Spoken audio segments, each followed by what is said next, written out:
Hello everyone, welcome to all of you. आप सभी का आपके अपने प्यारे प्लेटफॉर्म पे स्वागत है। मैं पीयूष परासर आप सभी का स्वागत करता हूं। कैसे हैं आप लोग? आशा करता हूं सभी लोग अच्छे से होंगे और सभी का तैयारी काफी अच्छे से चल रहा होगा, मजे में चल रहा होगा, मस्त मगन होकर पढ़ रहे होंगे। और अब तक जितने भी क्लासेस खत्म हो गए, अर्थ प्रेशर थ्योरी लास्ट वाला चैप्टर था आपका सॉइल मैकेनिक्स में, यहाँ तक चीजों को आपने समझा, परफेक्टली नोट्स बनाया, कंटेंट माइंड में है, एग्जामिनेशंस के क्वेश्चंस आप सॉल्व कर रहे होंगे, ट्राई कर रहे होंगे, चाहे वो ऑब्जेक्टिव क्वेश्चंस हो या conventional questions. Okay, conventional question solve जरूर करिए, वो ना कंसेप्ट से अटैचमेंट करा देगा आपका। ठीक है, भूलेंगे नहीं फिर सब्जेक्ट को कभी, याद रखना मेरा ये बात। चलो, गेट के क्वेश्चंस जरूर करो अगर ये चाहते हो कि मैं अच्छे तरीके से फील कर पाऊं सिविल इंजीनियरिंग को। गेट के क्वेश्चन सॉल्व करो, इंजीनियरिंग सर्विसेज के कन्वेंशनल क्वेश्चन सॉल्व करो, समझ जाओगे अच्छे से। बाकी अगर वो सब चीज नहीं करेंगे, अगर कोई नॉर्मल एग्जाम का तैयारी कर रहे हैं जैसे एई या जेई एग्जामिनेशंस का, तो वो गेट या ईएससी का कन्वेंशनल नहीं भी करने से चलेगा। लेकिन फिर भी मैं कहूंगा कि कम से कम ईएससी का कुछ कन्वेंशनल सॉल्व कर लेना चाहिए, भले ही गेट का ना करो। बाकी एई जेई के ऑब्जेक्टिव लेवल क्वेश्चंस तो करोगे ही करोगे, एसएससी जेई के ऑब्जेक्टिव लेवल क्वेश्चंस, ठीक है, ये तो मैंडेटरी है। लेकिन ईएससी का कुछ कन्वेंशनल क्वेश्चंस कर लेना चाहिए, क्योंकि कन्वेंशनल क्वेश्चन आपको फील करवा देगा सब्जेक्ट को। ये चीज है, ये बड़ा गजब का चीज है, मैंने देखा है उसमें। कन्वेंशनल क्वेश्चन अगर सॉल्व करते हो तो सब्जेक्ट को फील करवा देता है। चलिए चालू करते हैं नया चैप्टर, फाउंडेशन इंजीनियरिंग। इसमें ना हम दो तरह के फाउंडेशन के बारे में पढ़ेंगे, सैलो फाउंडेशन, एक दूसरा डीप फाउंडेशन। ठीक है, इन दोनों चीजों को पढ़ेंगे। उसके बाद हमारा एक छोटा सा टॉपिक और रहेगा, सॉइल एक्सप्लोरेशन। इसी के साथ आपका सॉइल मैकेनिक्स हो जाएगा समाप्त। तो मोटा मोटी अब से लेके मान के चलो 12 से 15 घंटे के बीच आपका सॉइल मैकेनिक्स खत्म हो जाएगा। ठीक है, अभी तक लगभग हम लोगों ने 90 घंटे के आसपास सॉइल पढ़ लिया है आई थिंक, है ना? मैंने तो देखा नहीं है, लेकिन फिर भी 90 घंटे के आसपास तो हो ही गया होगा। 77 क्लासेस हो चुके हैं सॉइल के। कोई क्लास 2.5 घंटे का, कोई 3 घंटे का, कोई 3.5 घंटे का, कोई 1.5 घंटे का भी है, ऐसा नहीं है, कोई 2 घंटे का, कोई 1 घंटे 20 मिनट का, ऐसा भी है। तो मोटा मोटी 90 घंटे तो हो गए होंगे ओवरऑल, है कि नहीं? लंबे समय से जुड़े हुए हैं आप लोग। ओके, थोड़ा और पेशेंस रखिए, घींच देते हैं सब्जेक्ट को, खत्म हो जाएगा, शांति मिलेगा। हाँ, कि सॉइल हो गई खत्म। चलो चालू करते हैं फाउंडेशन इंजीनियरिंग। क्या समझते हैं फाउंडेशन इंजीनियरिंग? फाउंडेशन का मतलब आप क्या समझते हैं? फाउंडेशन जो आपका स्ट्रक्चर है, कोई भी स्ट्रक्चर हो सकता है, ये जैसे आप घर बना रहे हो नॉर्मल, या ब्रिज बना रहे हो, डैम बना रहे हो, कोई भी कुछ भी, सबके फाउंडेशन होते हैं, सबका फाउंडेशन होता है। और वो फाउंडेशन का काम क्या होता है, मेन पर्पज क्या होता है?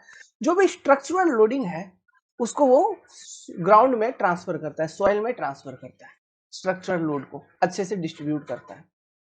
समझ में आ रही है बात? ओके, अब एक कंफ्यूजन होता है यहाँ पे बच्चों को। मेन कंफ्यूजन क्या होता है? फुटिंग, फुटिंग और फाउंडेशन के बीच का डिफरेंस। तो देखिए यहाँ पे एक डायग्राम, मैंने ये चीज आपको लिखना है, हेडिंग डाल दीजिए चैप्टर का फाउंडेशन इंजीनियरिंग, फिर इन दो सेंटेंस को लिखिए। यहाँ पे एक डायग्राम देख रहे हैं, यहाँ पे मैंने आपको दिखा रखा है, दिस इज ग्राउंड लेवल। ये जो स्ट्रक्चर जैसा कुछ है, दिस इज योर फाउंडेशन। ये पूरा का पूरा ये जो पोर्शन है, इसको मैं कहूंगा फाउंडेशन। मतलब ग्राउंड के नीचे का जो पोर्शन है स्ट्रक्चर का, वो हो गया फाउंडेशन। और फुटिंग मतलब वो लोअर वाला पोर्शन जो कि सॉइल के डायरेक्ट कांटेक्ट में है, यहाँ पे लिखा हुआ है देखिए, दैट इज ओनली फुटिंग। और ये पूरा का पूरा स्ट्रक्चर जो ग्राउंड के नीचे है, दैट इज योर फाउंडेशन। तो ग्राउंड से कितना नीचे फुटिंग रेस्ट कर रहा है, वो डेप्थ जब हम निकालेंगे उसको कहते हैं डीएफ, डेप्थ ऑफ फाउंडेशन। तो डेप्थ ऑफ फाउंडेशन कहां से कहां तक होती है? ग्राउंड लेवल से लेके एफएल। एफएल क्या है? सिंपल सी बात है, फुटिंग लेवल। ठीक है, फुटिंग लेवल या फिर आप फाउंडेशन लेवल कह सकते हो, तो ज्यादा सही रहेगा फुटिंग लेवल कहना। फुटिंग लेवल या फाउंडेशन लेवल भी कहीं कहीं लिखा हुआ मिल जाएगा। ठीक है, तो ग्राउंड जीएल से एफएल तक का जो डेप्थ होता है उसी को हम कहते हैं डेप्थ ऑफ फाउंडेशन। आप यहाँ पे ये जो फुटिंग है ये एक तरह का आइसोलेटेड फुटिंग है, आप ऐसे कह सकते हो। मतलब कोई एक कॉलम है, उस कॉलम के कारण जो भी लोडिंग आ रही है, जैसे क्यू लोड आ रही है उस कॉलम के ऊपर, उस लोड को ग्राउंड पे ट्रांसफर करने का काम ये फुटिंग करेगी। ठीक है, मतलब ये कोई एक ही कॉलम का लोड को ट्रांसमिट कर रहा है, तो इसको हम आइसोलेटेड कह देते हैं। इस तरह से अलग अलग फाउंडेशन होते हैं जिसके बारे में अभी हम देखेंगे, लेकिन ये पिक्चर आपको क्लियर हुआ कि फाउंडेशन क्या होता है और फुटिंग क्या होता है। ठीक, अब सुनिए मेरा बात, ये लिख लिया होंगे, ये डायग्राम आपने बना लिया होगा आई थिंक। ओके, अब देखिए सॉइल मैकेनिक्स के अंदर हमारा क्या काम है, हम सॉइल में क्या पढ़ने जा रहे हैं, क्या क्या पर्पज है। पहला चीज, ये जो तुम फाउंडेशन प्रोवाइड करोगे इसका पर्पज क्या है, जो स्ट्रक्चरल लोडिंग है उसको सॉइल में ट्रांसमिट करना है, ये पर्पज है। तो समझना, हमें ये पता लगाना है कि ये जो सॉइल है जहां पर मैं ये फाउंडेशन बना रहा हूं, क्या ये सॉइल इस स्ट्रक्चर के कारण जो लोडिंग आ रही है उसको झेल पाएगा। मतलब सॉइल का लोड कैरिंग कैपेसिटी हमको निकालना है, जिसको हम बियरिंग कैपेसिटी या बियरिंग प्रेशर के टर्म्स में हम देखते हैं। तो इन सब चीजों को कैलकुलेट करना है, तो इसके लिए हमारे पास अलग अलग मेथड्स है, अलग अलग टेस्ट है जो कि हम पढ़ने वाले हैं इसी चैप्टर में, है ना। मतलब सॉइल क्या इस लोड को कैरी कर पाएगा, ये चीज हमको पता लगाना है। मतलब सॉइल इज सेफ और नॉट। ठीक है, दूसरा हमें ये फाइंड आउट करना है सुटेबिलिटी ऑफ फाउंडेशन। अलग अलग तरह के फाउंडेशन है, तो किस तरह के सॉइल में कौन सा फाउंडेशन हम प्रोवाइड करेंगे, सुटेबिलिटी ऑफ फाउंडेशन, ये चीज हमको पता लगानी है। तीसरा, देखिए यहाँ पे जो कैलकुलेशंस आएंगे, इक्वेशंस कुछ ऐसे बनेंगे कि आप ये फाउंडेशन का डायमेंशन वगैरह कैलकुलेट कर पाओगे। जैसे ये डेप्थ ऑफ फाउंडेशन आप कैलकुलेट कर पाओगे, विड्थ ऑफ फुटिंग वगैरह कैलकुलेट कर पाओगे, इन सब चीजों को आप इजीली कैलकुलेट कर पाएंगे। तो ये सब चीज हम सॉइल मैकेनिक्स में पढ़ने जा रहे हैं। ठीक है, लेकिन एक चीज मैं आपको एक फुट और दिखाता हूं, ये देखिए फाउंडेशन है, दिस इज योर फाउंडेशन। यहाँ पे एक कॉलम आ रही है, दिस इज योर कॉलम। ये एक आइसोलेटेड फुटिंग का एग्जांपल है। मतलब कोई एक कॉलम के ऊपर जो लोडिंग है, मान लो क्यू लोडिंग है, इस क्यू लोड को ये डिस्ट्रीब्यूट करेगी सॉइल के ऊपर, है ना। तो इसको हम बोल रहे हैं आइसोलेटेड फुटिंग। तो यहां पर तुमको दिख रहा है ये फुटिंग वाले रीजन में रीइंफोर्समेंट है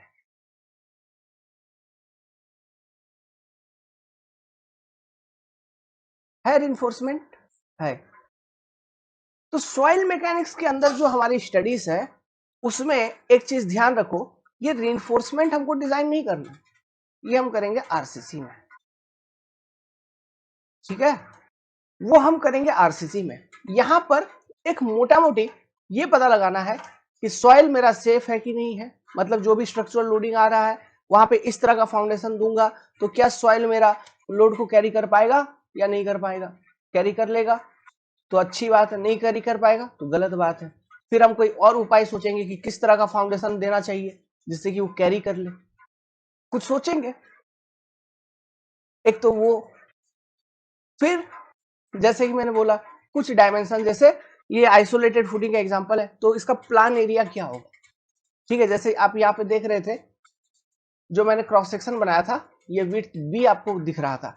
तो ये आइसोलेटेड फुटिंग रेक्टेंगल हो सकता है, स्क्वायर हो सकता है, अलग अलग शेप का हो सकता है, स्लोप्ड हो सकता है। जैसे कि यहाँ पे एक नीचे एक स्लैब दिख रहा है उसमें सरिया है, ठीक है, तो इसको पैड फुटिंग बोलते हैं। और भी अलग अलग तरह से हो सकता है। आप देखो ऐसे सीढ़ी सीढ़ी जैसा बना हुआ रहता है, मतलब यहाँ पर भी कुछ कंक्रीट के होंगे, फिर इधर होंगे, ऐसा सीढ़ी जैसा बना रहता है, इसको स्टेप्ड फुटिंग बोलते हैं। कभी आप देखे होंगे इस तरह से पंडाल जैसा होगा पूरा कंक्रीट फैला हुआ, इसको स्लोप्ड फुटिंग बोलते हैं। तो आइसोलेटेड फुटिंग में अलग अलग तरह का शेप हो सकता है, वो अलग चीज है। ठीक है, वो सब अलग चीज है, वो सब सब आरसीसी का कंसर्न है। आप अलग अलग प्रोवाइड कर सकते हो, लेकिन आप यहाँ पे ये निकाल सकते हो कि जो प्लान एरिया है बेस का, मतलब फुटिंग और सॉइल के बीच में जो कांटेक्ट एरिया होना चाहिए वो कितना होना चाहिए। अगर वो आपने पता लगा लिया, फिर एक डायमेंशन फुटिंग का फिक्स करिए तो दूसरा डायमेंशन ऑटोमेटिकली निकल जाएगा, वो निकाल सकते हो। मान लो ये ग्राउंड लेवल है, ग्राउंड लेवल से फुटिंग लेवल तक का जो डेप्थ है, डेप्थ ऑफ फाउंडेशन, ये कितना होना चाहिए ये बता सकते हो।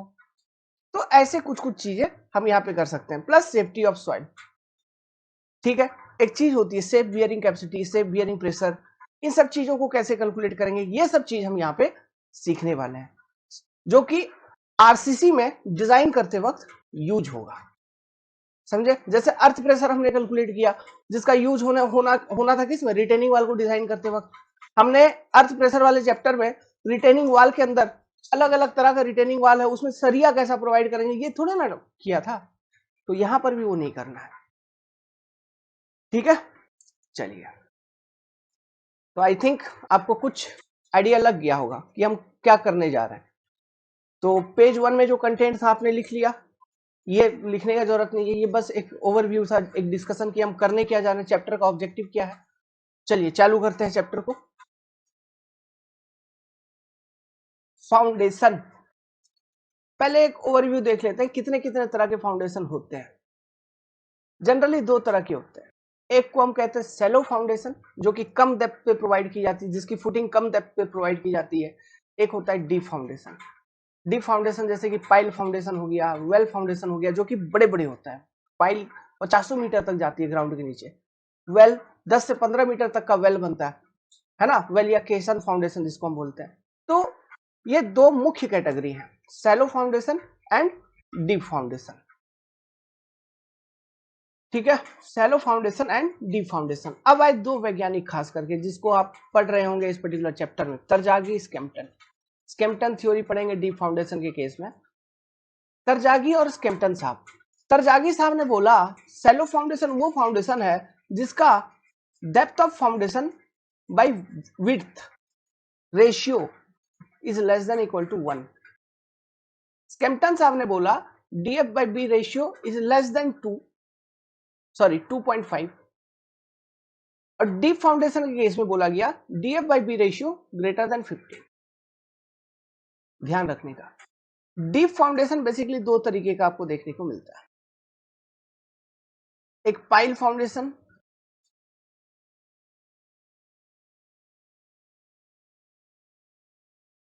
दूसरा वेल या केशियन फाउंडेशन, उसको हम बोलते हैं वेल और केशियन फाउंडेशन हम इसे कहते हैं।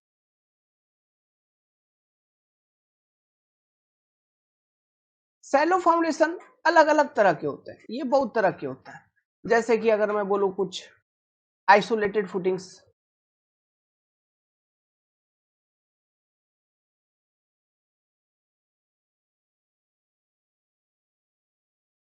Strip footing,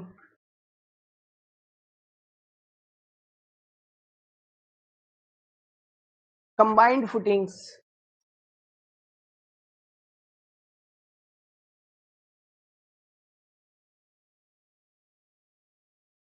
combined footings,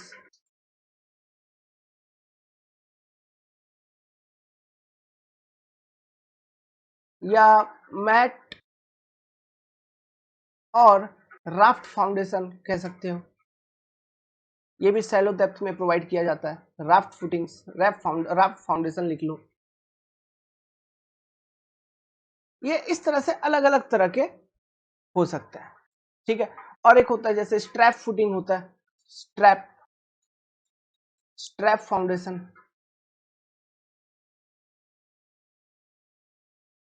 actually ये कोई अलग से नहीं है स्ट्रैप फाउंडेशन, ये भी आपका ये कंबाइंड फुटिंग जो है इसी के कैटेगरी में आ जाता है, लेकिन हम इसको अलग कह देते हैं, बाकी ये कंबाइंड फुटिंग्स के कैटेगरी में ही आ जाता है।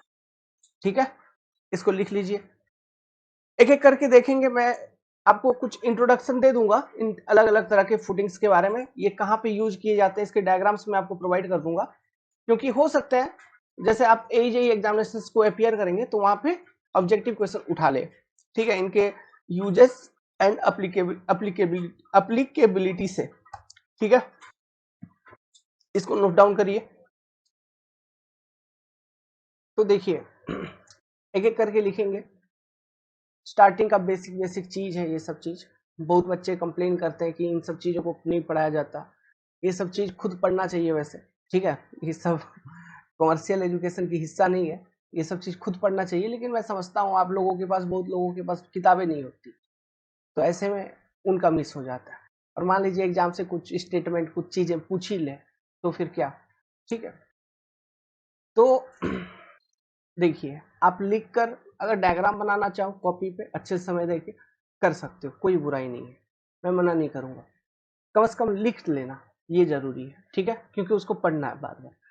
Isolated footing, a footing that support an individual column is known as isolated footing. सीधी बात यहाँ पे दिख रहा है डायग्राम में, एक कॉलम के नीचे एक फुटिंग, दूसरा कॉलम दूसरे कॉलम के नीचे उसका अपना फुटिंग, ऐसा जो फुटिंग हम प्रोवाइड करते हैं, ठीक है, उसको हम कहते हैं isolated footing. This kind of footing can be pad footing, normally ये देखो पैड फुटिंग यहाँ पे डायग्राम बना हुआ, या फिर इसको हम बोलेंगे stepped footing, stepped pad footing या स्टेप्ड फुटिंग या स्लोप्ड फुटिंग, ठीक है, with isolated beam and slab. Where good soil is available, जहां पे अच्छा सॉइल अवेलेबल है, दिस फुटिंग्स आर इकोनॉमिकल। जहां अच्छा सॉइल अवेलेबल है वहां पर आप आइसोलेटेड फुटिंग प्रोवाइड कर सकते हैं, ये इकोनॉमिकल प्रूफ होगा, ये इंपॉर्टेंट है यहाँ पे। Where good soil is available this footings are economical, कौन, आइसोलेटेड फुटिंग। अब यहाँ पे तो ये कुछ शेप आपको दिख रहा है, ये स्क्वायर भी हो सकता है, रेक्टेंगल हो सकता है, या सर्कुलर हो सकता है,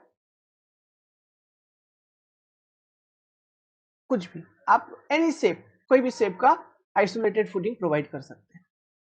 काम क्या है, ये जो कॉलम के थ्रू से ये क्या है, this is your point load की नहीं, पॉइंट लोड,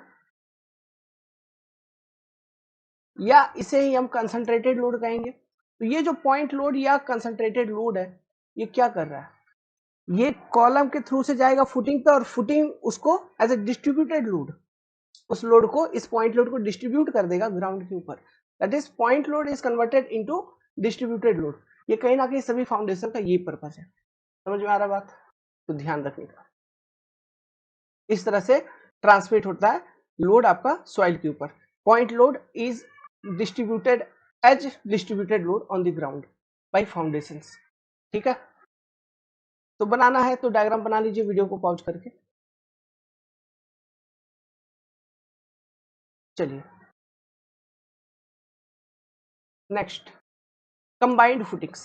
देखो जहां पे आइसोलेटेड फुटिंग प्रोवाइड नहीं कर पाओगे, ठीक है, मान लीजिए दो कॉलम एकदम करीब करीब आ गए, दो कॉलम एकदम करीब करीब आ गए, अब वहां पर इसके लिए अपना आइसोलेटेड फुटिंग, इसके लिए अपना आइसोलेटेड फुटिंग, समझना, जगह चाहिए ना उतना, लेकिन वहां पे उतना जगह नहीं है, तो हम क्या करते हैं, दोनों कॉलम को मिला के एक फुटिंग प्रोवाइड कर देते हैं, जिसको हम कहते हैं combined footing.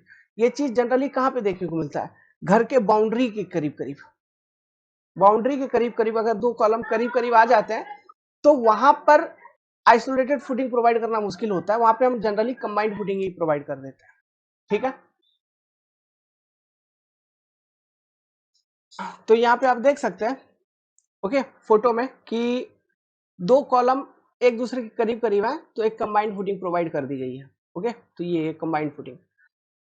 A footing that support two और more column is known as combined footing. Next, it is used when two or more column are close to each other or two or more individual footings, individual footing मतलब isolated footing of column would overlap। Overlap करने का मतलब है यार ये column है, इसका जो लोड आ रही है क्यू, इसको ट्रांसमिट करने के लिए इतना एरिया का तुमको फुटिंग चाहिए, मान लो इसके बगल में और एक कॉलम है, इस पर भी लोड आ रही है क्यू, इसको, इस लोड को ट्रांसमिट करने के लिए इतना एरिया ऑफ फुटिंग चाहिए, तो दोनों एक दूसरे के करीब है कॉलम, तो जो फुटिंग्स है एक दूसरे के ऊपर ओवरलैप कर रहे हैं ना, वेल थोड़ा एक काम आ गया था, तो आप समझ रहे हैं ना, जब एक दूसरे का लोड डिस्ट्रीब्यूशन एरिया ओवरलैप करेगा तो हम वहां पे क्या करेंगे, आइसोलेटेड प्रोवाइड नहीं कर पाएंगे, तो कंबाइंड प्रोवाइड कर देंगे, लो भाई दोनों के लिए एक ही फुटिंग, तो वो होती है कंबाइंड फुटिंग। इस तरह का केसेस जनरली घर के बाउंड्री के करीब करीब अधिक देखने को मिलता है, ध्यान रखना, ठीक है। तो यही पे यही लिखा हुआ है, लिखिए आगे लिखिए, कंबाइंड फुटिंग में भी ट्रेपिजोडियल, देखो यहाँ पे दिख रहा है शेप तुमको ट्रेपिजोडियल, ये क्यों आ रही है ट्रेपिजोडियल, हो सकता है किसी एक कॉलम पे ज्यादा लोड है, किसी दूसरे कॉलम पे कम लोड है, तो ज्यादा लोड जिस कॉलम पे हो उसका एरिया ज्यादा आपको चाहिए, जिस कॉलम के ऊपर कम लोड है उस पर नीचे का कम एरिया चाहिए, तो ओवरऑल किस तरह का प्लान बन जाएगा, ट्रेपिजियम। अगर दोनों पे सेम लोड है, दोनों कॉलम पे है ना, मान लीजिए यहाँ पे ये Q1 है, ये लोड, यहाँ पे Q2 है, यहाँ पे देखिए रेक्टेंगल दिख रहा है, मतलब ये लोड जो है कॉलम के ऊपर Q1 इक्वल टू Q2 है। यहाँ पे ये अगर Q1 है और ये Q2 है, ठीक है, तो यहाँ पे साफ साफ हमको ये दिख रहा है, ये ट्रेपेजियम जैसा है, मतलब Q2 is greater then Q1। और ये ट्रेपेजियम इसलिए आया ताकि यूनिफॉर्म प्रेशर डिस्ट्रीब्यूशन हम मेंटेन कर पाए। लॉजिक क्या होता है? Uniform pressure distribution. प्रेशर मतलब इन लोडिंग के वजह से नीचे से जो प्रेशर मिलेगा वो यूनिफॉर्म होना चाहिए, वो नॉन यूनिफॉर्म नहीं होना चाहिए। तो यूनिफॉर्म प्रेशर डिस्ट्रीब्यूशन बनाने के लिए ये ट्रेपेजियम शेप का बन जाता है। इस पे बकायदा आरसीसी में हम लोग न्यूमेरिकल सॉल्व करते हैं by using this concept, uniform pressure distribution must be maintained in case of combined footing. समझ में आ रहा है बात? तो ध्यान रखना, ये लॉजिक क्या है, यूनिफॉर्म प्रेशर डिस्ट्रीब्यूशन। यहाँ पे लिखा है कि नहीं लिखा है? नहीं लिखा है। आप यहाँ पे लिखना चाहो तो लिख सकते हो, to maintain uniform pressure distribution. ठीक है, यहाँ पे लोडिंग अलग अलग है, Q2 is greater then Q1 दिख रहा है, तो यूनिफॉर्म प्रेशर डिस्ट्रीब्यूशन मेंटेन करना है, तो इसके लिए एरिया तो चेंज हो ही जाएगा। समझ में आ रहा बात? अगर एरिया चेंज नहीं करोगे, प्रेशर क्या होता है? लोड अपॉन एरिया, यही तो होता है। तो जहां पे ज्यादा लोड है वहां पे ज्यादा एरिया प्रोवाइड करना पड़ेगा ताकि प्रेशर कम हो पाए। किसके बराबर? पहले के बराबर प्रेशर आ पाए, इसलिए एरिया बढ़ानी होगी। तो ट्रेपेजियम, तो बात क्या हो रहा है? यूनिफॉर्म प्रेशर डिस्ट्रीब्यूशन, नीचे से जो प्रेशर लग रहा है वो यूनिफॉर्म होना चाहिए। समझ में आ रहा है? ये चीज हमको करना पड़ता है। प्लस यहाँ पे रिजल्टेंट निकालने के लिए बोलता है कि रिजल्टेंट लोड कितना, resultant load Q1 plus Q2, वो कहां से पास करेगा? तो ये कहां से पास करेगा? इस ट्रेपेजियम के सीजी से पास कर रहा होगा वो रिजल्टेंट, तो ये ट्रेपेजियम का सीजी निकालने के लिए बोलता है। समझ में आ रहा है बात? ठीक है, इस तरह की चीजें वहां पे आते हैं। तो यहां से फिर ये लेंथ भी कैलकुलेट करने के लिए आता है। कौन सा? इसका डायमेंशन, ये ट्रेपेजियम का डायमेंशन ये कैलकुलेट करने के लिए आता है। तो हम वहां पे लेते हैं, आरसीसी में बकायदा करते हैं, सीजी से L1 इधर L2, ये कंसिडर करके L1 एंड L2 हम निकालते हैं। समझ में आ रहा बात? ओके, आरसीसी में देखेंगे वो चीज, वहां पे हमने न्यूमेरिकल सॉल्व करवा रखा है, टेंशन लेने की बात नहीं है। आगे, a trapezoidal footing is provided when the load of one column is greater than other, unequal loading है ना, इसलिए। सो ट्रेपेजियम क्यों बना? To make uniform pressure distribution. आप इसको लिख सकते हैं अगर लिखना चाहे तो, यहाँ बगल में लिख देता हूं, to make uniform pressure distribution, to make uniform pressure distribution.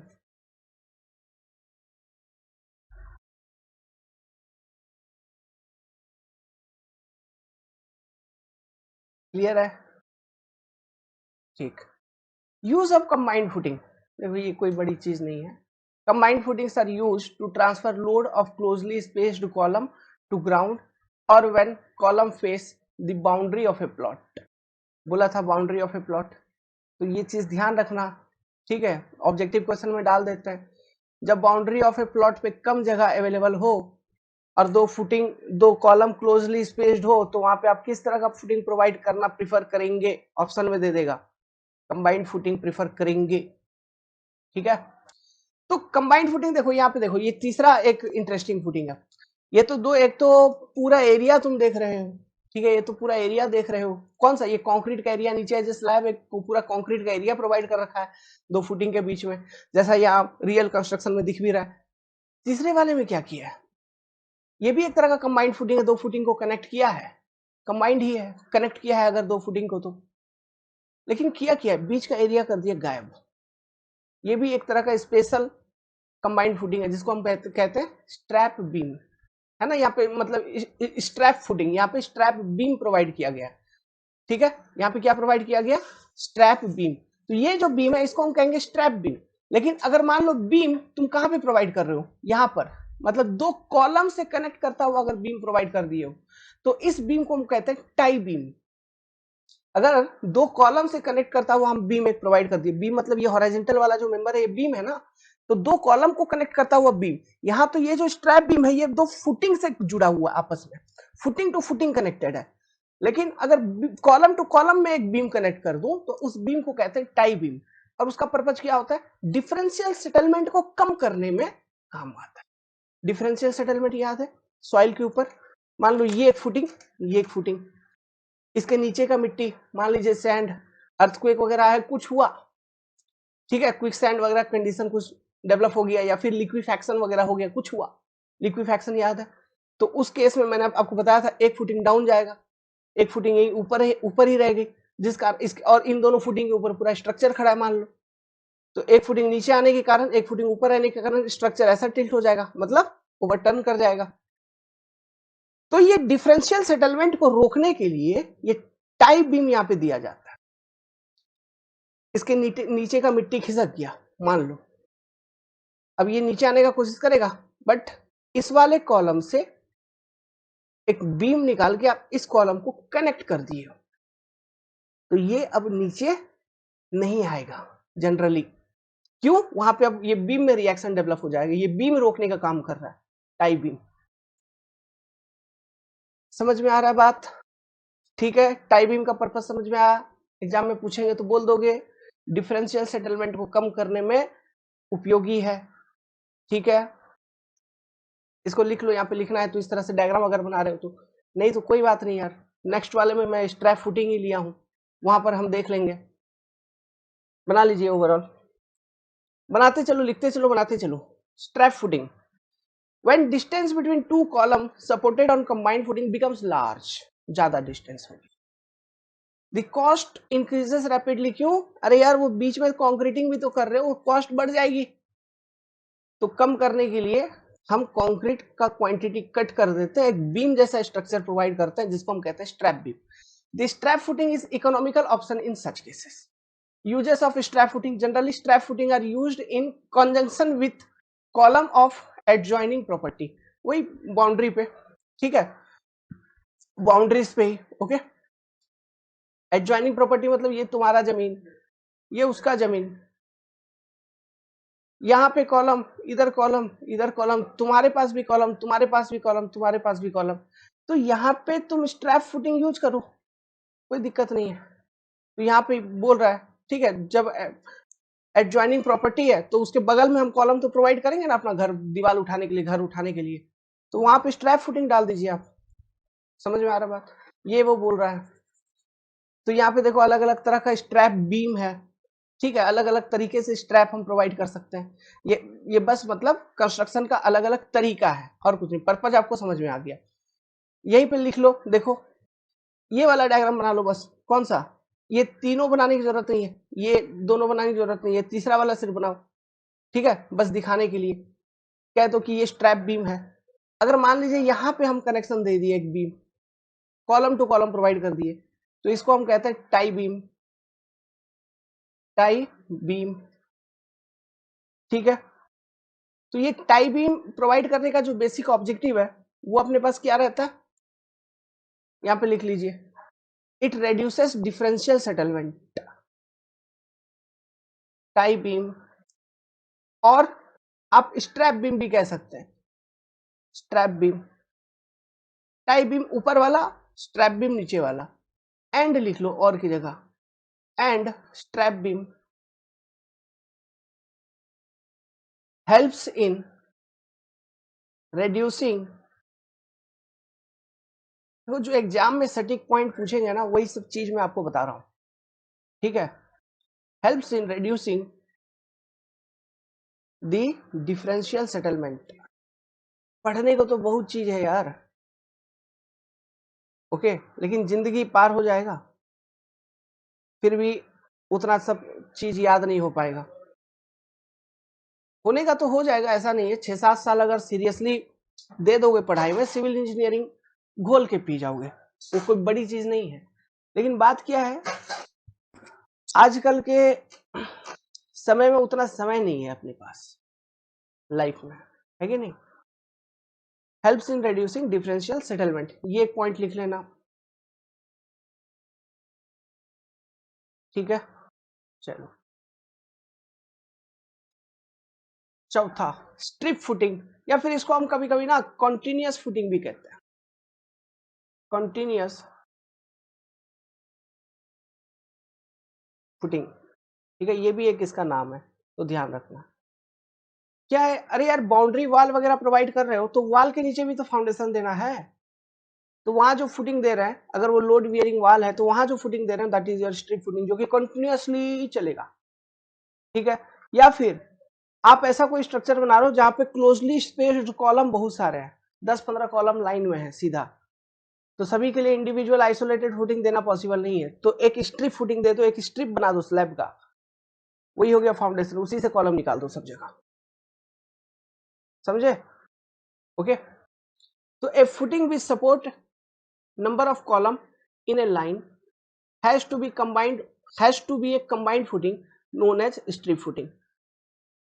यहाँ पे बस नंबर ऑफ कॉलम बहुत ज्यादा है, जैसे कंबाइंड फुटिंग में 2 और मोर, या है ना, अधिक जनरली हम 2 में देखते हैं कंबाइंड फुटिंग, लेकिन स्ट्रिप में 3, 4, 5, 6, 7, 8 बहुत ज्यादा नंबर ऑफ कॉलम एक ही लाइन में है, तो अलग अलग फुटिंग प्रोवाइड करने कोई मतलब नहीं है, एक स्ट्रिप प्रोवाइड कर दिया स्लैब का, ओके, उसी में फुटिंग का रिइंफोर्समेंट प्रोवाइड कर दिया, वहीं से कॉलम निकल रहा है, तो that is your strip footing.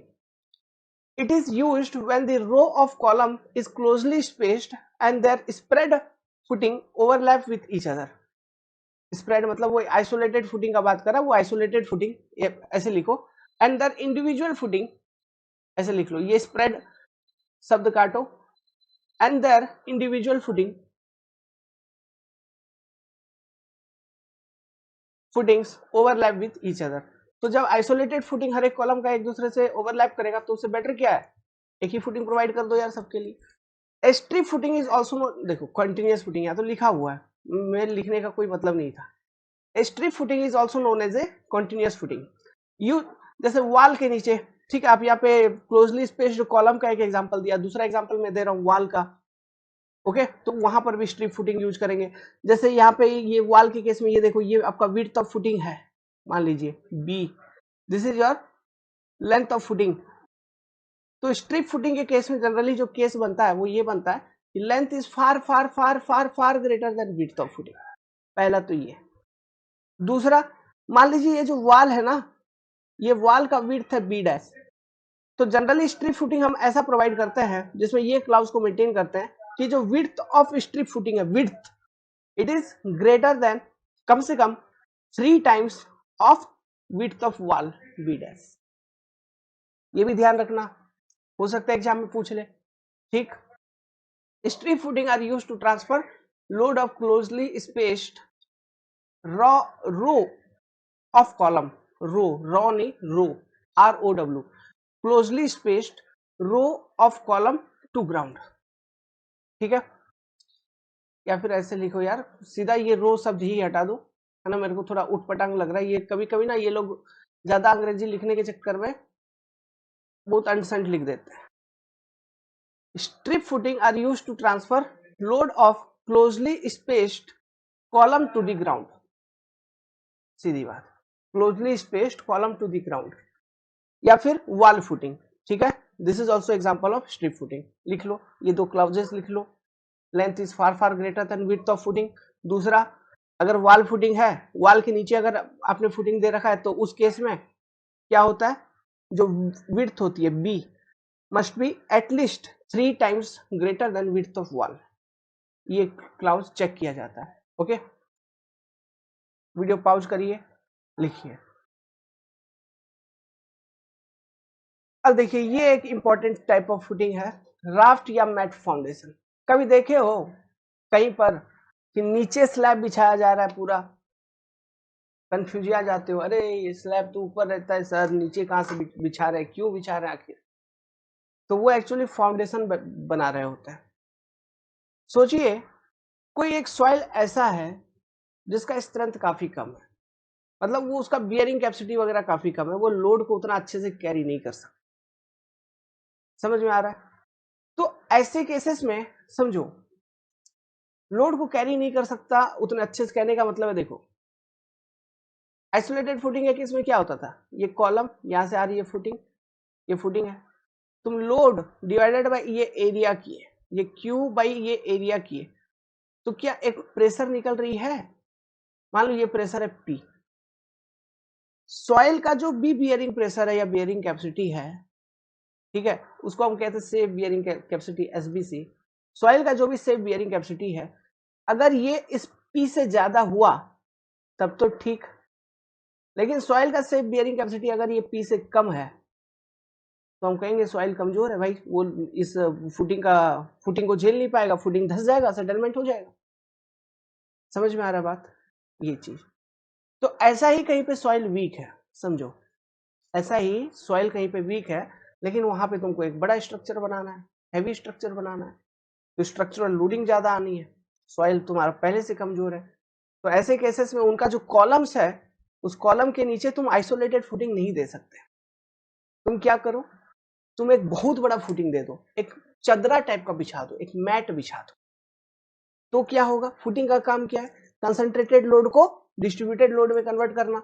तो जब हम एक बहुत बड़ा एरिया ऑफ फाउंडेशन प्रोवाइड कर देंगे, एरिया ऑफ फुटिंग प्रोवाइड कर देंगे, देखो ये सभी कॉलम को मिला के एक ही फुटिंग प्रोवाइड कर दिया, बहुत बड़ा एरिया, तो ये जो भी लोडिंग है that load divided by this particular big area, तो जो प्रेशर ऊपर से आएगी है ना स्ट्रक्चरल लोडिंग की वजह से, वो कम हो जाएगा सेफ बियरिंग कैपेसिटी से, क्योंकि हम यहाँ पे एरिया बढ़ा रहे हैं बस। तो फिर आपका फाउंडेशन सेफ रहेगा, वो धसेगा नहीं, उसका सेटलमेंट होगा नहीं, स्ट्रक्चरल लोडिंग सेफ, मतलब स्ट्रक्चर सेफ रहेगा। फिर समझ में आ रही है बात। तो ऐसे केसेस में हम राफ्ट या मैट फाउंडेशन प्रोवाइड करते हैं, ठीक है, एक ही स्लैब बनाते हैं, उसी से सभी फुटिंग को निकलता है। मतलब जैसा स्ट्रिप फुटिंग प्रोवाइड किए थे यार कॉलम, क्लोजली स्पेस्ड कॉलम के लिए, उसमें क्या किए थे, एक स्ट्रिप प्रोवाइड किए थे, उसी में सब कॉलम था। यहाँ पे सोचो बहुत सारे स्ट्रिप है, सब जुड़े हुए एक साथ, मतलब एक बहुत बड़ा चदरा कंक्रीट का, उसी को बोलते हैं राफ्ट। वो जो चदरा है ना, उसी को बोलते हैं राफ्ट। मतलब ये जो एक कंक्रीट का थिकनेस 300, 350 या 400 का राफ्ट, इतना 400 मतलब 400 mm मतलब 40 सेंटीमीटर या 300 सेंटीमीटर का राफ्ट होता है, 40 सेंटीमीटर का राफ्ट होता है, ऐसा होता है। समझ में आ रहा है। तो ये जो नीचे आप कंक्रीटिंग करते हो, ठीक है, इसी को हम कहते हैं राफ्ट। इसमें रिइंफोर्समेंट वगैरह भी होती है अंदर, जहां से फिर कॉलम की रिइंफोर्समेंट फंसी हुई रहती है, फिर कॉलम की रिइंफोर्समेंट निकलती है। समझ में आ रही है बात, ओके। तो यही है वो रैप फाउंडेशन। तो ये डायग्राम आप बना लीजिए, ठीक है, आपको बनाना चाहिए, पढ़िए। These are used where other type of shallow foundation don't fit suitably। जहां पे और इससे पहले जो shallow foundation वगैरह हमने पढ़ा वो suitable नहीं है, तो वहां पे हम इसको यूज करेंगे, ठीक है यार, इसलिए तो these are used in case where the structural load is very high। पहला point, these are used in case where the structural load is very high। It is being used to prevent differential settlement of individual footing। अब देखो कोई footing एक दूसरे से अलग है ही नहीं यार, पूरा तो कंबाइंड सिस्टम ही है, तो किसी का डिफरेंशियल सेटलमेंट थोड़ी ना होना है, होना ही नहीं है। समझ में आ रहा है, अगर सेटलमेंट होगा तो पूरा पूरा राफ्ट एक साथ सेटल करना है, पूरा पूरा स्ट्रक्चर एक साथ सेटल करना है, क्योंकि वो राफ्ट से सारे कॉलम निकल रहे हैं, ठीक है। तो डिफरेंशियल सेटलमेंट होना नहीं है, जीरो, खत्म, डिफरेंशियल सेटलमेंट की बात ही खत्म यहाँ पे। And hence designed as a single mat of all load bearing element of structure. मतलब जितने भी कॉलम है उनके लिए एक सिंगल मैट प्रोवाइड कर देते हैं। लोड बियरिंग एलिमेंट मतलब कॉलम का बात कर, ज्यादा अंग्रेजी लिख दिया, ठीक है। जितने भी लोड बियरिंग एलिमेंट है उसके लिए एक सिंगल मैट बनाई जाती है, okay. Raft foundation is used कहां, for weaker soil and the area over which load is to be spread is being large. मतलब सॉइल तुम्हारा कमजोर है, ठीक है, और जिस सॉइल के ऊपर लोड जो तुमको स्प्रेड करना वो ज्यादा है, तो फिर ऐसे केसेस में राफ्ट फाउंडेशन को आप अप्लाई करिए। तो इससे क्या होगा, लोड स्प्रेड करने के लिए एरिया जो आपको, मतलब आपको जो एरिया रिक्वायर्ड है वो आपका बड़ा हो जाएगा, तो जिस कारण से जो प्रेशर ग्राउंड के ऊपर ट्रांसमिट होगी वो कम होगी, किससे, safe bearing capacity of soil से। तो आपका फाउंडेशन सेफ रहेगा, ओके, सेटल नहीं करेगी। Other kind of foundation are not feasible, obvious सी बात है। Differential settlement is to be prevented.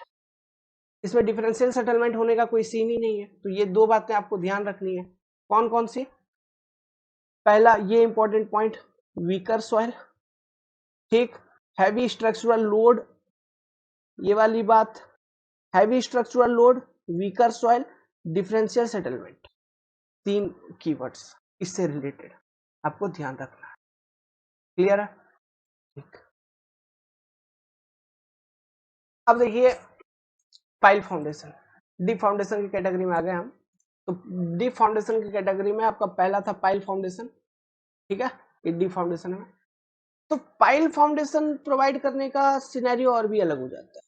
या समझो कि ये बड़े बड़े स्ट्रक्चर के लिए प्रोवाइड किया जाता है, बड़ा बड़ा स्ट्रक्चर माने बड़ा बड़ा, ठीक है, बहुत ज्यादा हैवी स्ट्रक्चरल लोडिंग है, जैसे बड़ा बड़ा ब्रिज है तो उसके लिए हम पाइल बनाते हैं, समझ में आ रहा है। बहुत बड़ा स्ट्रक्चर है, मल्टी मतलब 20-25 मोहल्ला का है, उसके लिए फिर फाउंडेशन हम पाइल बनाएंगे, है ना।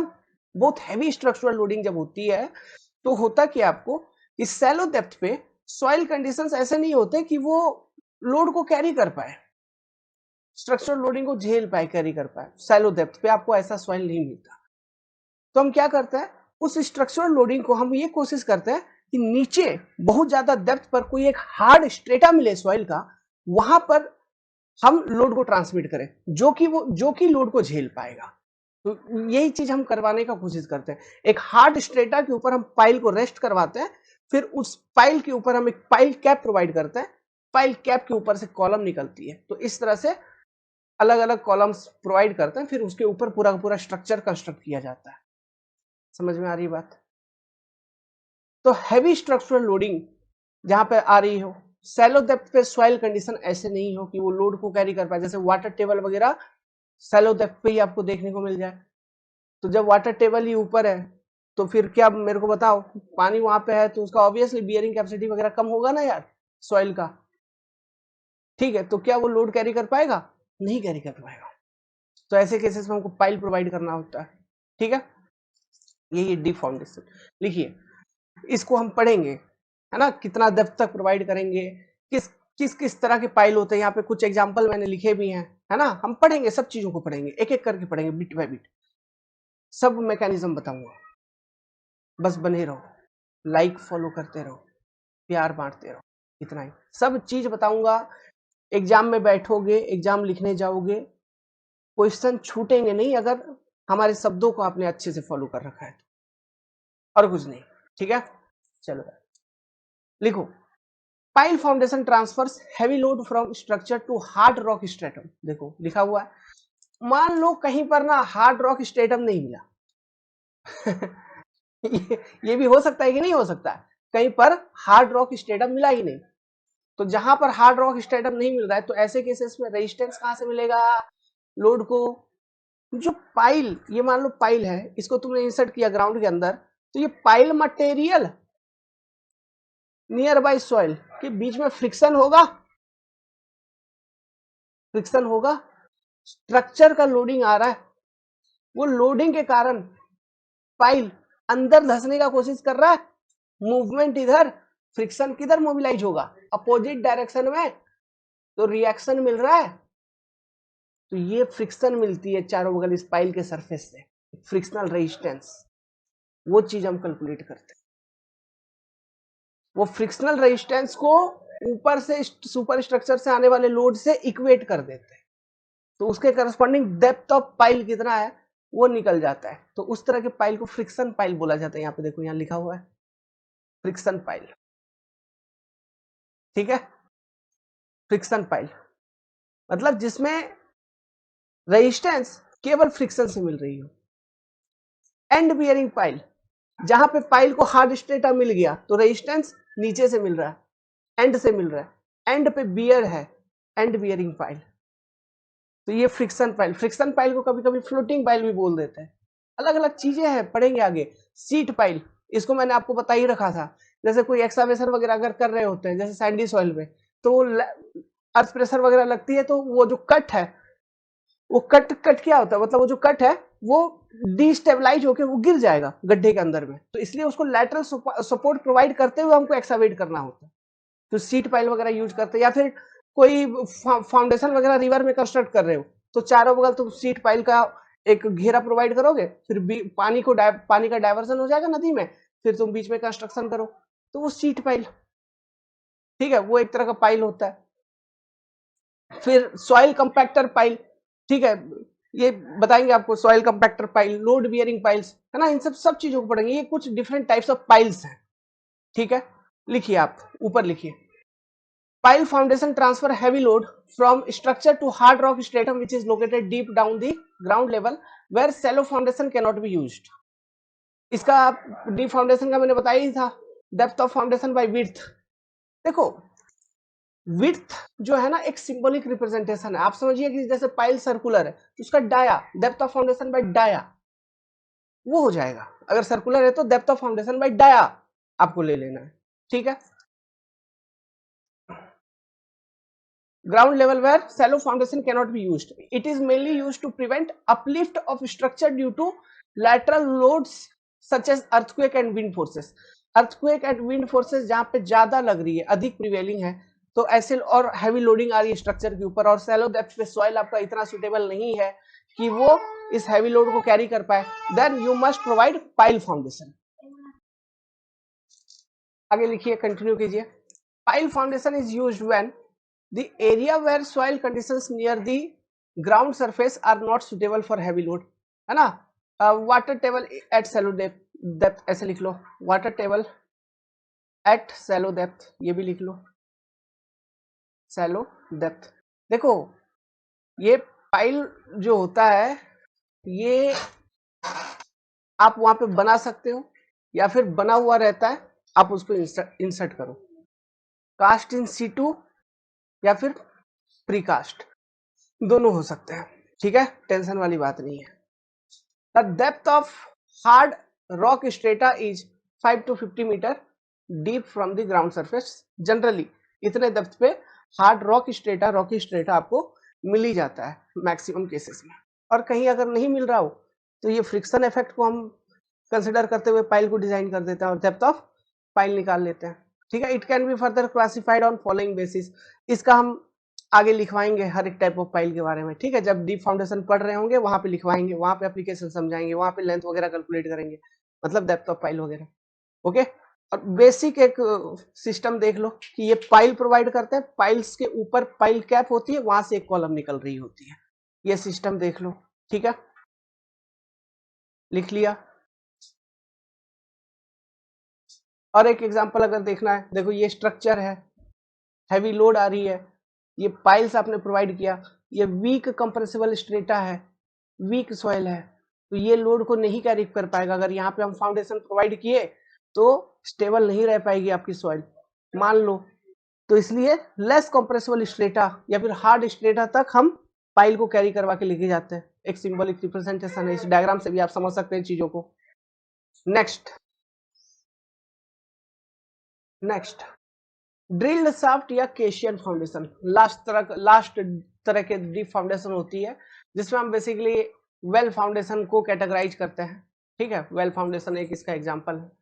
It's action is similar to pile foundation. ये भी एक तरह का डीप फाउंडेशन है but it's high capacity cast in situ foundation. मतलब ये पाइल से भी ज्यादा लोड ले सकता है. फिर it resist the load from the structure by mechanism of shaft resistance toe resistance और कॉम्बिनेशन ऑफ बोथ. ध्यान रखने का. It is used where depth of hard strata below the ground level is located at 10 metre to 100 metre और depth तक ये जा सकती है. It is not suitable in area where deep deposit of soft clay. जहां बहुत deep तक soft clay है वहां के लिए सुटेबल नहीं है. And loose water bearing granular soil exist, वहां पर भी सुटेबल नहीं है. It also doesn't work well in area where artesian aquifer exist. जहाँ artesian aquifer रहता है वहां पर भी ये ठीक से काम नहीं करता है. ठीक है, इन सब चीजों को आप ध्यान रखें. आप ये जो पाइल हमने लिखा था यहाँ पे और भी कुछ कुछ लिख लो, जैसे कि ये हम कहाँ पे प्रोवाइड करते हैं, बेसिकली कहाँ पे प्रोवाइड करते हैं इसके बारे में कुछ कुछ लिख लो. Used when. ठीक है, ये 2 पॉइंट जैसे लिखा यहाँ पे लिख लो, ये तो लिखा ही है. ठीक है, इस तरह से भी आ सकती है. वीक एक्सपेंसिव सॉइल है तो वहां पर पाइल दे दो. ब्लैक कॉटन सॉइल वगैरह है तो, है ना, पाइल दे देंगे, पाइल दे सकते हैं. हाई राइज बिल्डिंग के लिए दे सकते हैं क्योंकि हैवी स्ट्रक्चरल लोडिंग आती है. High rise building and elevated structure. Okay. Coastal areas में आपको पाइल जनरली देखने को मिल जाएगा. कोस्टल एरियाज में आपको फाइल देखने को मिल जाएगा। ठीक है, ये सब कुछ कुछ बातें यहाँ पे आप मेंशन कर लीजिए, हो सकता है कुछ वर्ड एग्जाम में पूछ ले आपको अलग से। ओके, तो इस वाले सेक्शन से जो ऑब्जेक्टिव क्वेश्चन फ्रेम हो सकते थे उससे रिलेटेड सारा डेटा हमने डिस्कस कर लिया है। अब आप जब क्वेश्चन सॉल्विंग करेंगे तो आप देखोगे कि इन्हीं में से क्वेश्चन पूछे जाते हैं, इन्हीं सब बातों में से क्वेश्चन पूछे जा रहे होंगे। समझ गए चीजों को? चलिए अब देखिए, अब यहां से इंपॉर्टेंट कहानी चालू होगा।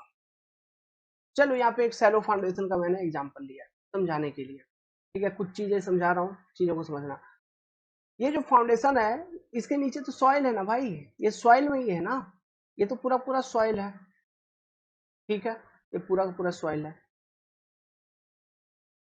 अब ये फेल होगा, फेल होगा कि नहीं होगा? तो फेल क्यों होगा? इसके पीछे मुख्य रूप से दो रीजन है।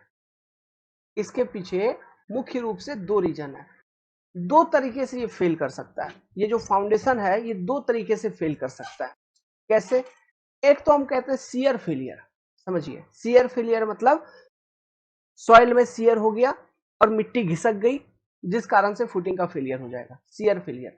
या तो दूसरा जो टाइप है सेटलमेंट, कि जो आपका फुटिंग है वो उसका सेटलमेंट होते हुए धीरे धीरे वो सेटल कर रहा है, सेटल होते होते होते होते एक पर्टिकुलर टाइम पे फेल करेगा। दो तरह का फेलियर, एक शियर के कारण, एक सेटलमेंट के कारण। शियर के कारण जो फेलियर होती है वो सडन होती है, सडन, खतरनाक है। अचानक से कोई चीज हो तो खतरनाक ही होता है ना। तो शियर के कारण जो फेलियर होती है वो सडन होती है, इट इज डेंजरस। सेटलमेंट होते होते अगर फेलियर होती है, it is progressive in nature. Settlement होते होते अगर फेलियर होगी तो it is progressive in nature, मतलब धीरे धीरे धीरे धीरे फेलियर हो रही है, धीरे धीरे सेटल हो रही है, तो it is progressive in nature, हम ऐसा कहेंगे। क्लियर है? दो बातें समझ में आई। शियर के कारण सॉइल शियर कर गया या फुटिंग सेटल कर रहा है, इस दो तरीके से फुटिंग आपका फाउंडेशन मतलब फाउंडेशन आपका फेल होता है। Shear failure is sudden and dangerous, settlement failure is progressive. Shear failure में हीरो कौन? Bearing capacity of soil. Shear failure में अगर हीरो की बात होगी तो हम बोलेंगे bearing capacity of soil. Settlement failure में अगर हीरो की बात होगी, हीरो मतलब बचाने वाला, बियरिंग प्रेशर, उसको हम क्या बोलते हैं? Bearing pressure. तो चीजें ध्यान रखना। चलो ये लिखवा देता हूं, ये तो डायग्राम आपके पास बना हुआ है। ठीक है, तो इस डायग्राम को बगल कर देते हैं यहाँ पे। ठीक है, आप चाहो तो अभी बना सकते हो, कोई दिक्कत नहीं है। ये सॉइल, ठीक है, इसके नीचे ये सॉइल दिखा दो। तो जो फेलियर है, types of failure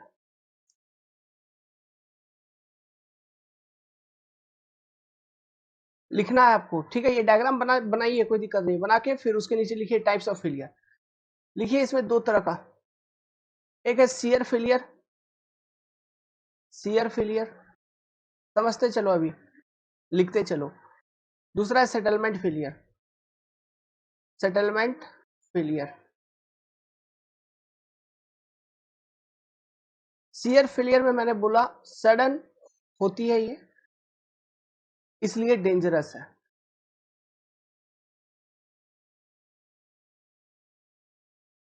settlement failure में मैंने बोला प्रोग्रेसिव है, प्रोग्रेसिव फेलियर। शियर फेलियर में अगर यहाँ पे हीरो का बात हो रहा होगा, लिखो, आगे ये समझ में आएगा। और जब हम बियरिंग कैपेसिटी और बियरिंग प्रेशर आपको निकालेंगे, टेस्ट करके निकालते हैं ना, इससे इसको निकालने के पीछे थ्योरीज गिवन है, तजागी से आपका थ्योरी है, प्लेट लोड टेस्ट वगैरह है, उनको कंडक्ट करके ये हीरो का कैलकुलेशन होता है, बियरिंग कैपेसिटी बियरिंग प्रेशर वगैरह का। ठीक है, तो अगर शियर फेलियर से रिलेटेड चीजें हैं तो जो हीरो है वहां पे वो है bearing capacity of soil, bearing capacity of soil, ये बचाएगा आपको। ठीक है, मतलब शियर फेलियर नहीं होना है, मतलब बियरिंग कैपेसिटी ऑफ सॉइल ज्यादा होना है, सीधी बात ये। प्रोग्रेसिव फेलियर में जो हीरो का अगर बात होगा तो आपको एक ही चीज ध्यान रखना है, in case of progressive failure या सेटलमेंट के कारण जो फेलियर हो रहा है, इसमें जो हीरो होगा वो होगा बियरिंग प्रेशर ऑफ सॉइल, मतलब ये ज्यादा होना चाहिए। Bearing pressure of soil. अब इसको कैसे कैसे निकालते हैं ये तो बहुत दूर की बात है अभी, ठीक है, बहुत देर बाद आएगी ये सब चीजें। ओके, ये बेसिक चीज आपको समझ में आया? लिखिए, बहुत इंपॉर्टेंट है, बहुत कंफ्यूजन रहता है इसमें, ठीक है, हरदम कंफ्यूजन रहेगा। Bearing pressure, bearing capacity, bearing pressure, bearing capacity. Bearing capacity is related to shear failure का hero, bearing pressure is related to progressive failure या सेटलमेंट फेलियर का हीरो। समझ में आ रहा? क्लियर कट लिखिए, ठीक है। शियर फेलियर मतलब सॉइल शियर कर गया, सेटलमेंट फेलियर मतलब फाउंडेशन का ही सेटलमेंट हो रहा है। क्यों? नीचे का सॉइल दब रहा होगा इसलिए। तो ये दो तरीके से फेल हो सकता है, ठीक है। Shear failure sudden and dangerous होती है, सेटलमेंट फेलियर धीरे धीरे धीरे धीरे फाउंडेशन आपका सेटल करता है, प्रोग्रेसिव इन नेचर। ओके, चलिए अब देखिए 3 सेंटेंस लिख रहा हूं, बहुत इंपॉर्टेंट है, ध्यान से सुनना। सेफ लोड पहला, एट फुटिंग मतलब फुटिंग के ऊपर सेफ लोड आप कितना प्रोवाइड करोगे अगेंस्ट शियर फेलियर।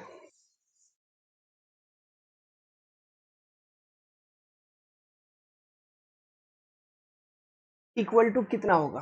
क्या बोल रहा हूं, जो फुटिंग है इसके ऊपर सेफ लोड कितना आना चाहिए कि शियर फेलियर ना हो सॉइल का, उसके नीचे जो सॉइल है उसमें शियर वगैरह ना हो जिस कारण से फुटिंग फेल ना हो।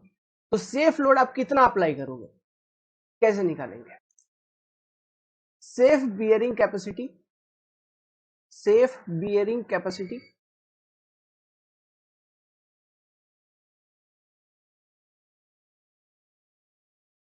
Into area of footing.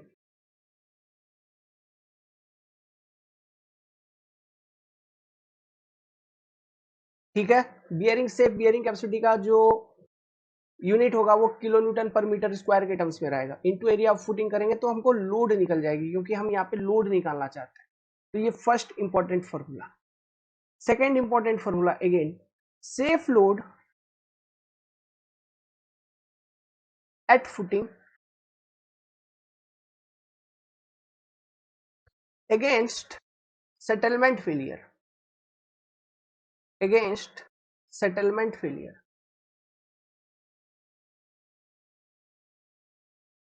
ये क्या होगा? अब आप फटाक से चुटकी बजा के बोलेगा sir safe bearing pressure,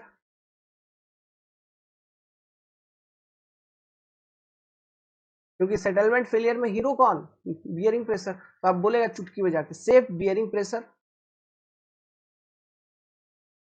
into area of footing करिए साहब, कर दिया, एरिया ऑफ फुटिंग कर दिया। तो ये दो सेफ लोड निकला आपको, एक सेफ लोड निकला अगेंस्ट शियर फेलियर, एक सेफ लोड निकाला आपने against settlement failure by using two different हीरो। एरिया ऑफ फुटिंग दोनों का सेम। अब मैं बोल रहा हूं डिजाइन सेफ लोड,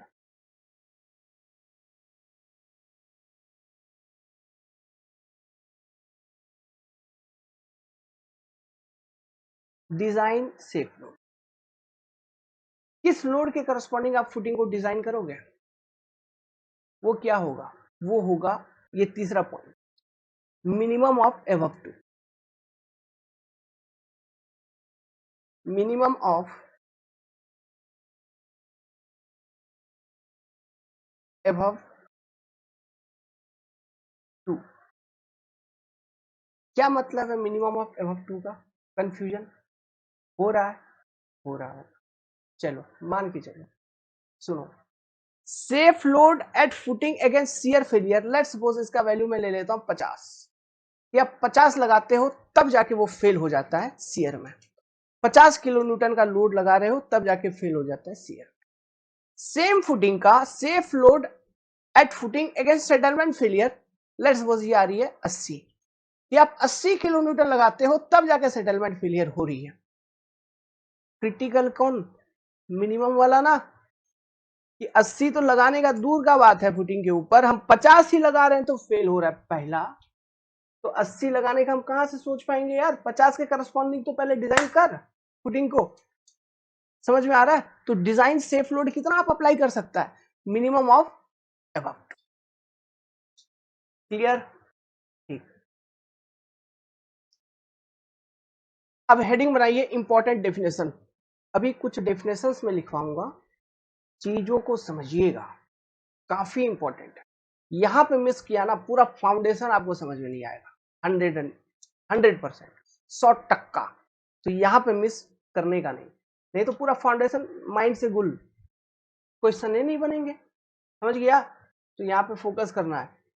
ऐसे तो सब बात को फोकस करना है, क्योंकि मैं सिविल इंजीनियर हूँ, इकोनॉमिकल पढ़ाता हूँ, कम चीजें मैक्सिमम आउटपुट, ऐसा। ठीक है? क्योंकि मेरे को आपका टाइम वेस्ट नहीं करना आपकी लाइफ में। बहुत सारा अदर काम है ना यार, कंपटीशन निकालना है, फिर काम वाम करना है, जीवन जीना है, पढ़ते रहेंगे क्या 10 साल? नहीं। इसलिए कम पढ़ाई मैक्सिमम आउटपुट, इसके लिए प्रॉपर मेहनत चाहिए। और बार बार मैंने आपको बता रखा है कि किस तरह से प्रॉपर मेहनत किया जाता है। ओके वेल, चलिए ठीक है, बाद में और फिर कभी बात करेंगे। ये फोकस करने वाली बात है, इसलिए थोड़ा सा बात कर लिया। ग्रॉस प्रेशर या ग्रॉस प्रेशर इंटेंसिटी, इसको बोलते हैं QG। ठीक है? इसका यूनिट वही किलो न्यूटन पर मीटर स्क्वायर के फॉर्म में इसका यूनिट होता है। ठीक है? इस तरह से इस फॉर्मेट में इसका यूनिट होगा।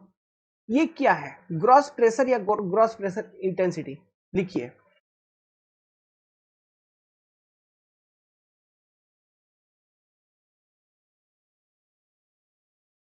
लिखिए, समझाते हैं।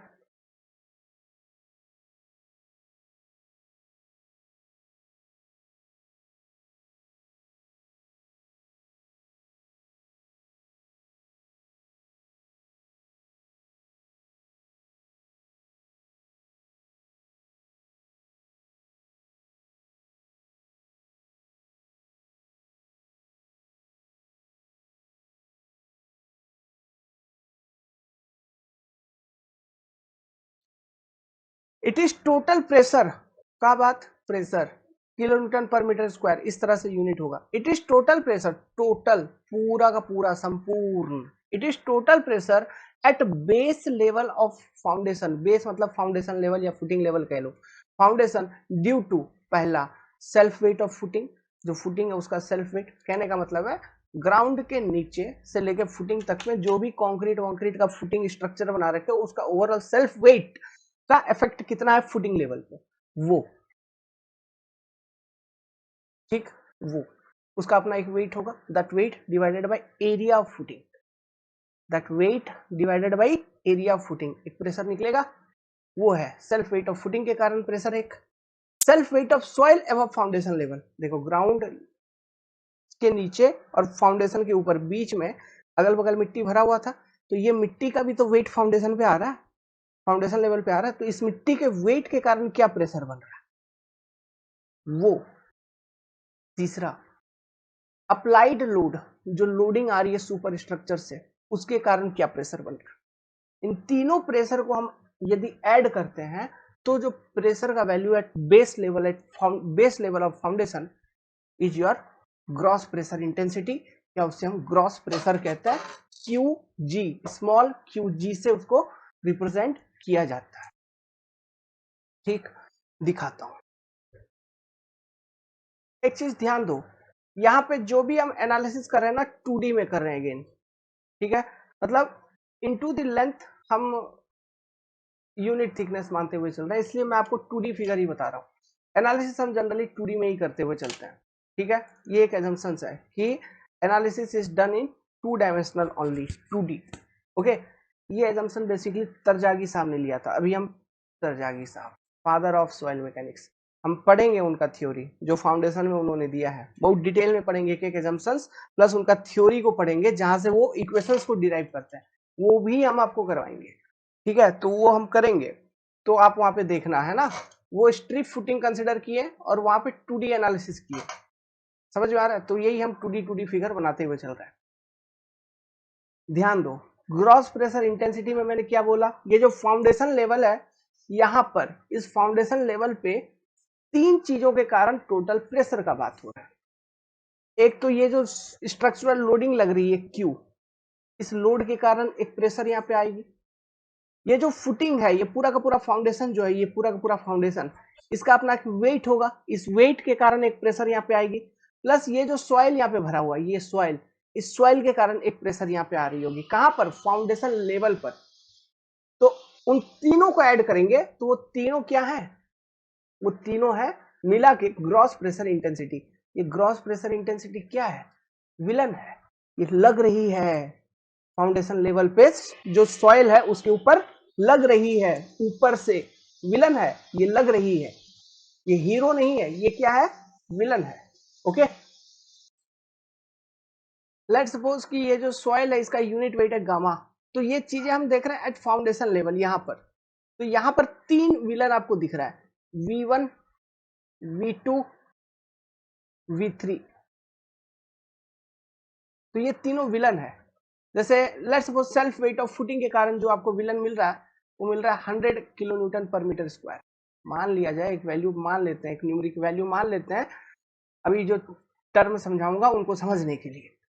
अप्लाइड लोडिंग का जो इफेक्ट है, लेट्स सपोज वो 80 किलो न्यूटन का इफेक्ट दे रहा है आपको, 80, लेट्स सपोज यार मान लिया, क्या दिक्कत है। Self weight of soil, self weight of soil above foundation level जो है उसके कारण प्रेशर कितना आएगा? अगर मैं फॉर्मूला बताऊं, गामा डीएफ, जो भी यूनिट वेट है सॉइल का, that unit weight into depth of foundation, वही प्रेशर बनेगी वहां पर। वर्टिकल प्रेशर ये इतना ही बनेगा ना भाई, ध्यान दो। क्या बनेगा? सिग्मा भी फाउंडेशन लेवल पे, गामा डीएफ ना, unit weight of soil into DF, यही तो बनेगा। तो गामा डीएफ इक्वल टू, ये मान लीजिए V3, it is something equal to 50 kilo newton मान के चलता है, किलो न्यूटन पर मीटर स्क्वायर। तो ये 3 तरह का विलन आपने निकाला। सो तीनों को अगर ऐड कर देंगे तो gross pressure intensity Q small g equal to, जो कि ये विलन पूरा का पूरा जो कि फाउंडेशन लेवल पे एक्ट कर रहा है, कितना हो जाएगा? 100, इधर 20, उधर 80, ठीक है। तो ये 230, 230 किलो न्यूटन पर मीटर स्क्वायर, एक मिनट, पर मीटर स्क्वायर लिख लीजिए इसको, ठीक है, लिख लीजिए। ये चीजें हम कहां पे निकाल रहे हैं? एट फाउंडेशन लेवल हम निकाल रहे हैं। ओके, किनके किनके कारण? इसके वेट के कारण, ये सॉइल के कारण, और ये लोडिंग के कारण। सॉइल के कारण कैसे निकालते हैं? गामा डीएफ, ठीक है, गामा इंटू डीएफ, वही प्रेशर लग रही है वहां पे, कहां पे? फाउंडेशन लेवल पे, गामा डीएफ। ओके, लिख लीजिए, ये विलन है। अब यहाँ पे सेल्फ वेट ऑफ सॉइल का जिक्र आ ही गया है, तो एक नोट बना के लिखो नेक्स्ट पेज पे, नोट बनाइए, जो कि बहुत इंपॉर्टेंट है आगे सब एनालिसिस के लिए। Self weight of soil, self weight of soil above foundation level, FL मतलब फाउंडेशन लेवल, हम क्या कंसिडर करते हैं? Nothing but effective stress. ध्यान से, नथिंग बट क्या? Effective stress. क्या कंसिडर करते हैं? इफेक्टिव स्ट्रेस का वैल्यू लिखते हैं फाउंडेशन लेवल पे। इसका वैल्यू इफेक्टिव स्ट्रेस का, उस सॉइल प्रोफाइल के लिए जिस सॉइल प्रोफाइल में आपका फाउंडेशन डूबा हुआ है, उस सॉइल प्रोफाइल के लिए at foundation level effective stress कितना, वो लिखते हैं सेल्फ वेट ऑफ सॉइल के कारण जो प्रेशर लग रही है, इफेक्टिव स्ट्रेस ऑफ सॉइल। ध्यान दीजिए, तो effective stress of soil sigma dash equal to कैसे निकालते हैं? Sigma minus pore water pressure, इस तरह से निकाला जाता है, ठीक है, sigma minus pore water pressure, इस तरह से। लेट्स सपोज कि आपका पोर वाटर प्रेशर है, अगर पोर वाटर प्रेशर है और मान लीजिए ऐसा है कि वाटर टेबल ग्राउंड लेवल पे ही है, जो वाटर टेबल है वो ग्राउंड लेवल पे ही है, तो फिर पूरा का पूरा सॉइल सबमर्ज्ड होगा, तो submerged unit weight will be become effective stress. या फिर आपको ऐसा दे रखा है कि ग्राउंड लेवल ऊपर है, उससे थोड़ा नीचे आपका वाटर टेबल है, फिर उससे नीचे फुटिंग है, ठीक है, मतलब फाउंडेशन लेवल उसके नीचे है। तो ऐसे केसेस में फिर इफेक्टिव स्ट्रेस तुमको कैलकुलेट करना आता है, फिर इफेक्टिव स्ट्रेस कैलकुलेट करोगे, उसका वैल्यू कुछ अलग आएगा, तो वो है self weight of soil above foundation level जो हम देख रहे हैं, समझ में आ रहा है? Effective stress sigma minus u, तो if u equal to 0 that is pore pressure equal to 0,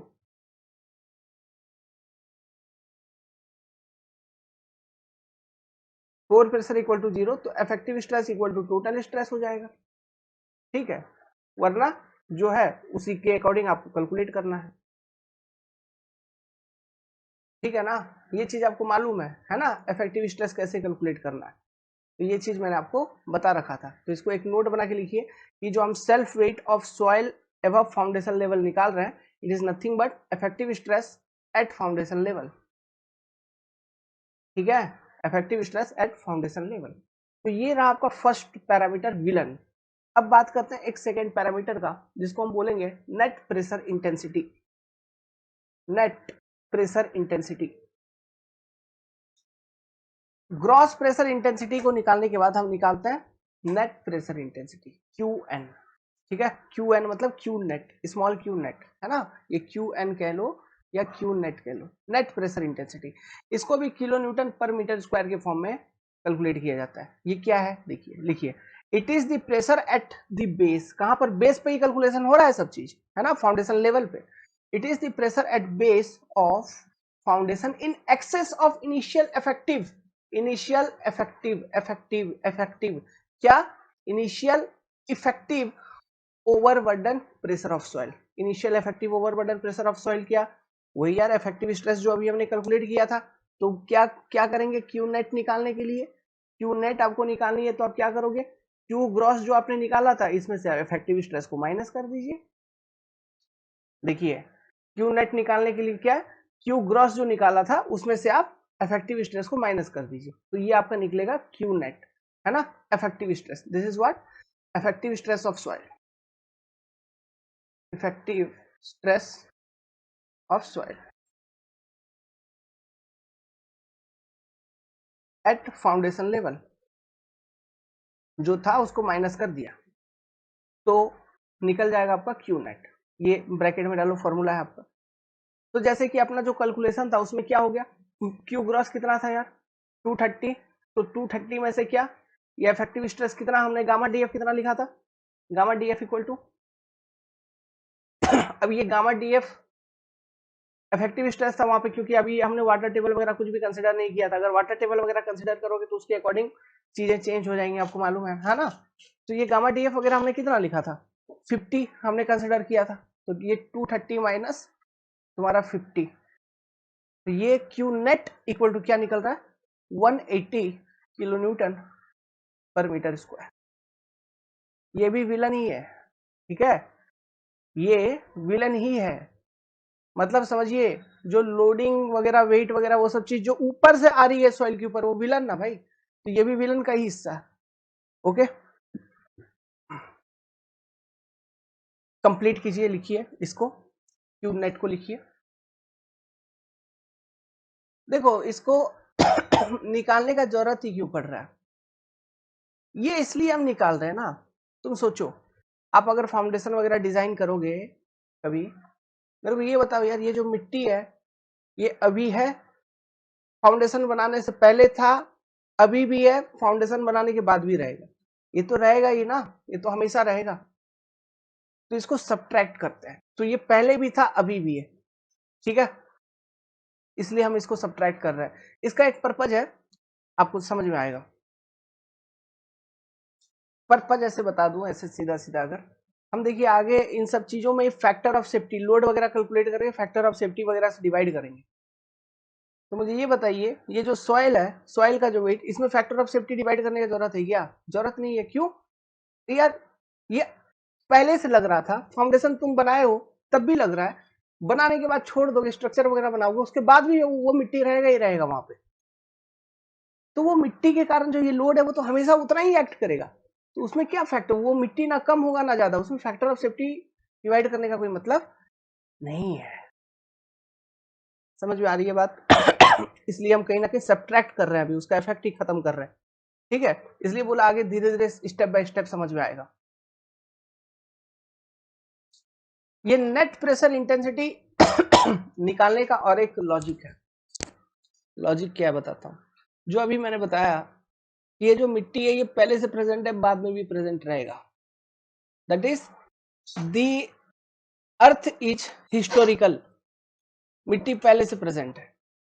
तो अब मान लो अगर सॉइल में सेटलमेंट होगी, जब आप फुटिंग वगैरह कंस्ट्रक्ट करोगे तो एडिशनल लोड आ रही है, सुपर स्ट्रक्चर की लोड और फुटिंग की वेट, नेट प्रेशर इंटेंसिटी में ये दोनों का कॉम्बिनेशन है। तो नेट प्रेशर इंटेंसिटी के वजह से ही अब सेटलमेंट होगा। समझ में आ रहा है? तो इसी लोड के अंदर में सेटलमेंट होगी। अगर सेटलमेंट हो रहा है फाउंडेशन का, तो यही लोड की वजह से सेटलमेंट होगा। क्यों? मिट्टी का वेट तो पहले से भी था। उस जिस लेवल पे तुम फुटिंग डाले हो, उस लेवल पे मिट्टी के कारण इफेक्टिव स्ट्रेस पहले भी था, अब भी है। तो इसके कारण कोई सेटलमेंट नहीं। सेटलमेंट होगा तो किसके कारण? ये जो कंस्ट्रक्शन करोगे, फुटिंग बनाओगे, उसके कारण जो लोड आएगी प्लस जो फुटिंग का वेट है, इन दोनों के कारण फिर सेटलमेंट होगा। इसलिए हमें ये net pressure intensity find out करना पड़ता है। समझे? ठीक है, दिमाग में रखना। ओके, चलिए अब नेक्स्ट, अल्टीमेट बियरिंग कैपेसिटी। वो क्या होता है देखते हैं। अल्टीमेट बियरिंग कैपेसिटी, अभी तक जो दो टर्म हमने बात किया, gross pressure, net pressure intensity, ये दोनों विलन था।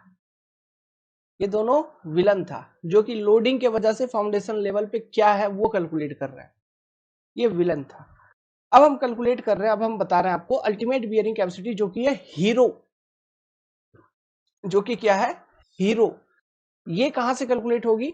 ये कैलकुलेट होगी जो साइंटिस्ट जो हमारे पास थे, स्कैम्पटन थे, तरजागी साहब थे, और भी डिफरेंट साइंटिस्ट, मेयर साहब थे, सभी साइंटिस्ट ने मिलकर अपना अलग अलग थ्योरी दिया है to calculate this ultimate bearing capacity.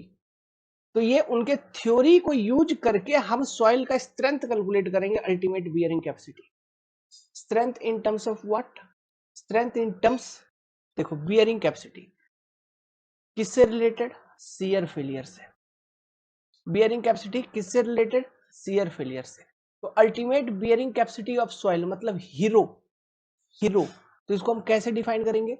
इसको हम ऐसे डिफाइन करेंगे कि देखिए ये क्या वैल्यू है, it is the maximum gross pressure value, it is the maximum to maximum, it is the maximum gross pressure value which you can apply at foundation level। ध्यान से सुनना मेरा बात, कैसे निकाल रहे हैं इसको, डिफाइन कैसे कर रहे हैं। It is the maximum gross pressure value, gross pressure मतलब self weight, structure loading plus soil का वेट, तीनों का सम, तीनों का सम करो और इसका मैक्सिमम, मैक्सिमम टू मैक्सिमम जो आप अप्लाई कर सकते हो safely at foundation level without shear failure of soil. Maximum gross pressure value that can be applied at foundation level without shear failure of soil is called as ultimate bearing capacity. कैसे निकलता है? Theory से निकलता है। Scientist ने theory दिया है जो कि हम आगे पढ़ेंगे, उस थ्योरी से निकलेगा ये। समझ में आ रहा है? क्या कैसे डिफाइन करेंगे? Maximum gross pressure that can be applied at foundation level safely without shear failure of soil. समझ गए? That pressure value is your ultimate bearing capacity. Unit kilo newton पर मीटर स्क्वायर के फॉर्म में इसको represent किया जाता है as a Q U. ये क्या है? हीरो है, हीरो। What is this? ये है हीरो। कहां से निकलता है? थ्योरी से निकलता है। क्लियर? Picture clear? कंफ्यूज नहीं होगा? ठीक है, ठीक है। तो इसका डेफिनेशन हम कैसे लिख सकते हैं? It is the maximum gross pressure at the base of foundation which can be applied without shear failure of foundation. ठीक है, ये आप ऊपर से आने वाला लोडिंग नहीं समझना, ये हम थ्योरी से निकाल रहे हैं। कहां से निकाल रहे हैं? थ्योरी से। ये सॉइल का हीरो है, आप इसको ऐसा समझिए, hero against, hero of soil. लिख देता हूं ये पॉइंट, नहीं तो कंफ्यूज हो जाओगे, बार बार जिंदगी में कंफ्यूज होते रहोगे। Hero of soil against shear failure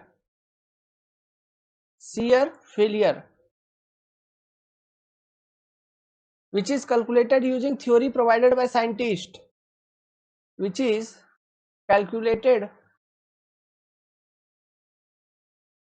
from theories, एक minute, theories provided by scientists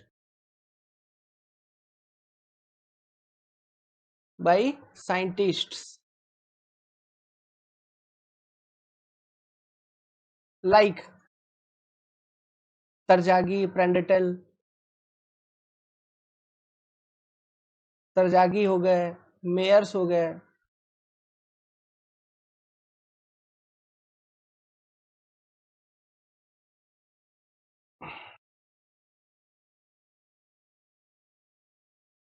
Myers हो गए, प्रेंडेटल हो गए, स्केम्पटन हो गए, ईटीसी, है ना। अब ये चीज ना आप एग्जाम में लिख के नहीं आना, अगर आपको एग्जाम में डेफिनेशन पूछे, ये चीज आपके समझने के लिए है, ठीक है, ये चीज आपके अपने समझने के लिए मैंने लिखवाया, इस चीज को एग्जाम में लिख के नहीं आना भाई, ठीक है, इतना मर्यादा रखना हमारा, ये आपके समझने के लिए है। ओके, तो ये हीरो है, ये हीरो है। तो लेट सपोज अपना जो हीरो है सॉइल का, अभी एक एग्जांपल के तौर पे चूंकि हम समझ रहे हैं, let our hero is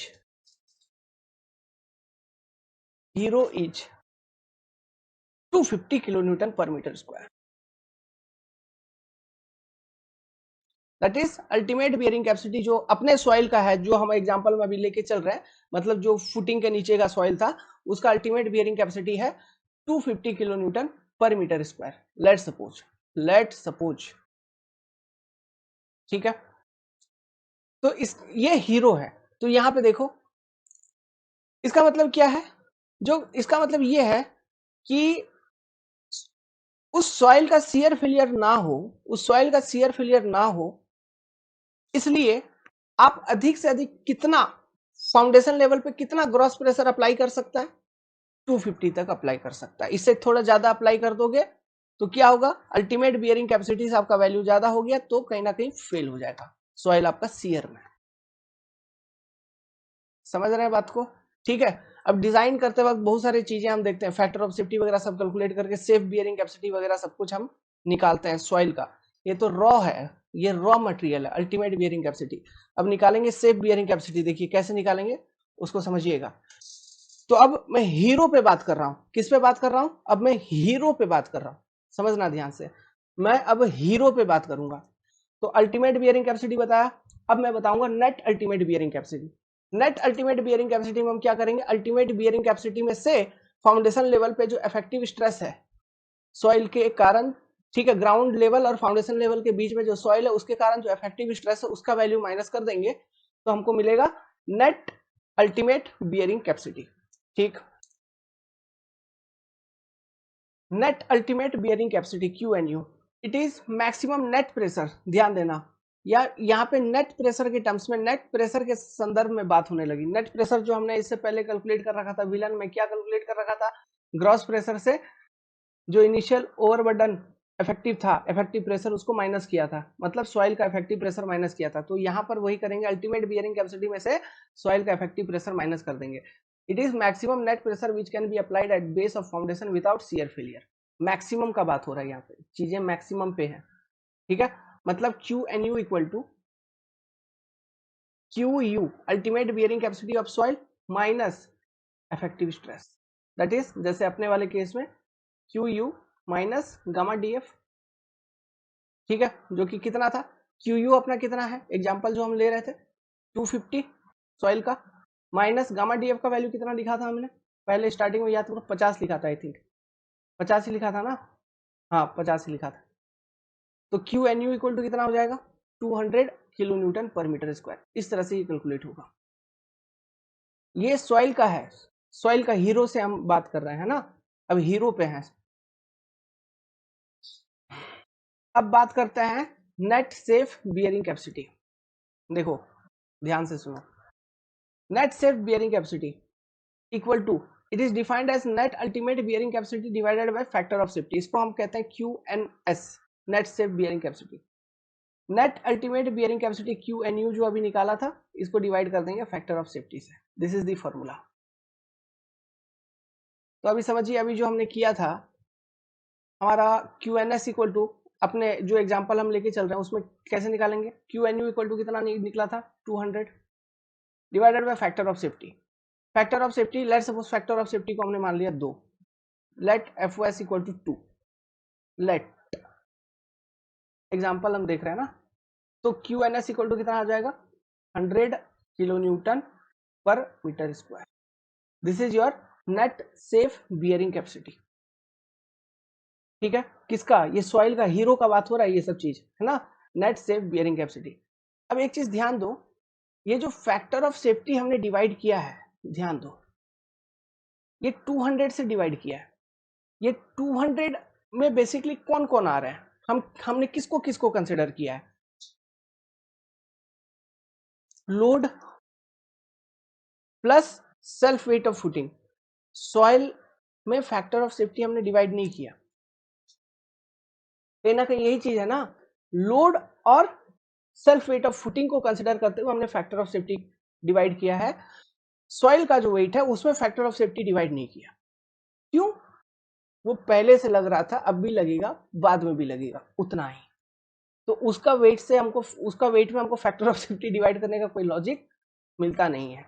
as it is हम ऐड कर देंगे, जो कि हम नेक्स्ट स्टेप में करेंगे, जिसमें हम निकालेंगे सेफ बियरिंग कैपेसिटी, जो कि सॉइल का होगा। वो कितना होगा safe bearing capacity, net safe bearing capacity plus effective overburden pressure, जो पहले से सॉइल का वेट आ रहा था उस लेवल पे, क्योंकि वो तो लगेगा ही ना, तो उसको कंसिडर करना होगा। तो वो होगी तुम्हारी सेफ बियरिंग कैपेसिटी। देखो सेफ बियरिंग कैपेसिटी, इसको हम कहते हैं एज ए क्यू सेफ। ये क्या है, it is the maximum gross pressure. ध्यान देना, यहाँ पे फिर से ग्रॉस प्रेशर आ गया। ग्रॉस प्रेशर मतलब, फिर से मतलब, load, self weight of footing plus जो सॉइल का वेट है फाउंडेशन लेवल के ऊपर, तीनों। तो maximum gross pressure at the base of foundation which can be applied without any danger of shear failure. मतलब आप इतना प्रेशर अप्लाई करो वहां पर, ठीक है, कोई चांस ही नहीं है कि शियर फेलियर होगा, क्योंकि हमने फैक्टर ऑफ सेफ्टी वगैरह भी कंसिडर कर रखा है, तो कोई चांस ही नहीं है कि शियर फेलियर होगा। समझ में आ रहा है, ठीक है। चांस नहीं बन रहा था अल्टीमेट बियरिंग, चांस नहीं बन रहा था अल्टीमेट बियरिंग कैपेसिटी के आसपास से, ठीक। तो उसमें से भी हमने फैक्टर ऑफ सेफ्टी वगैरह डिवाइड करके फिर ये चीज निकाला है। तो अब तो यहाँ तो बिल्कुल ही सेफ है हम, यहाँ तो बिल्कुल ही चांस नहीं बनेगा, यही बात है।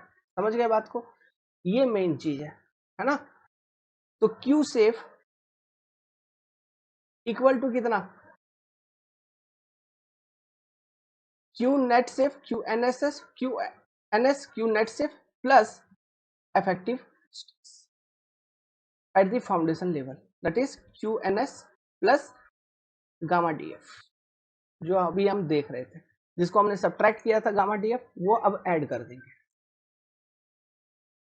तो वैल्यू कितना होगा, फॉर एग्जांपल जो हम अभी कैलकुलेट करते आ रहे थे, तो क्यू सेफ इक्वल टू अपने केस में कितना हो जाएगा, क्यू एन एस 100 था प्लस ये कितना हो गया गामा डी एफ 50, मतलब क्यू सेफ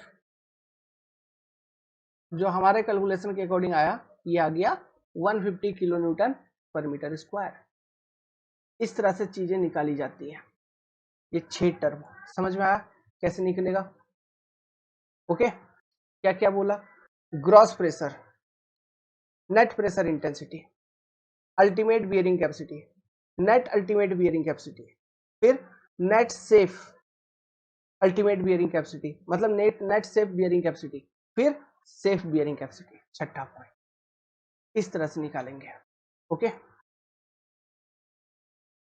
इसको हम ऐसे भी लिख सकते हैं, क्यू एन एस मतलब Q net ultimate divided by factor of safety plus gamma D F, है ना। इस तरह से भी आप फॉर्मूला को एक्सपेंड कर सकते हो, ओके। इसमें आपका तीनों विलन को आपने कंसिडर कर लिया है ना, इसमें आपने तीनों विलन को कंसिडर कर लिया। लेकिन ध्यान दीजिए, जो सॉइल है, जो सॉइल का वेट है जो विलन के रूप में था, उसमें आपने फैक्टर ऑफ सेफ्टी को डिवाइड नहीं किया, बाकी दोनों में फैक्टर ऑफ सेफ्टी को आपने डिवाइड करके कंसिडर किया है। ओके, तो अब मैं आपसे पूछूं कि safe load at footing level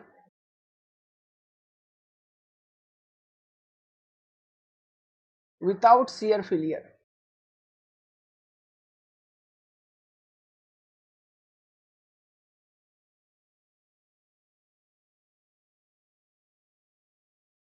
क्या होगा? तो आप बोलोगे जो अभी आपने निकाला सेफ बियरिंग कैपेसिटी, तो आपने निकाल ही दिया ना सेफ बियरिंग कैपेसिटी अभी, यही चीज मैंने पहले लिखवाया था, इनटू एरिया ऑफ फुटिंग।